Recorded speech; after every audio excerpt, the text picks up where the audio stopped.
Sen sabır ver, korkuyorum çıldırmadan.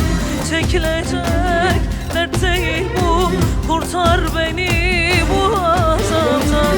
Tutmuyor elim ayağım, bezmişim tatlı canımdan.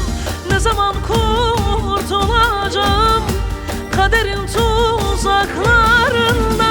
Sevmiş bulundum bir kere, pişman etti 100.000 kere.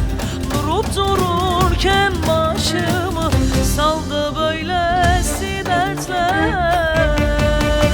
Sevmiş bulundum bir kere, pişman etti 100.000 kere. Durup dururken başımı saldı böylesi dertler.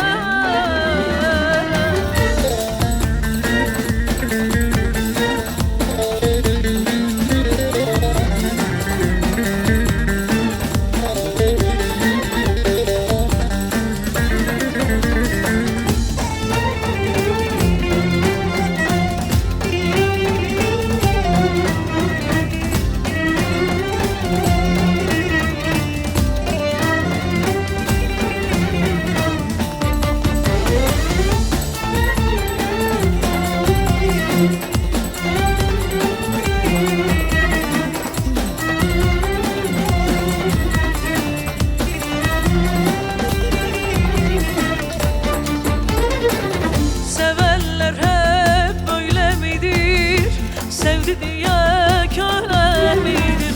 Sevmek suç değilse eğer, aşka düşmek ölmek midir? Tutmuyor elim ayağım, bezmişim tatlı canımdan. Ne zaman kurtulacağım kaderin tuzaklarında? Sevmiş bulundum bir kere, pişman etti 100.000 kere. Durup dururken başımı saldı böylesi dertler. Sevmiş bulundum bir kere, pişman etti 100.000 kere.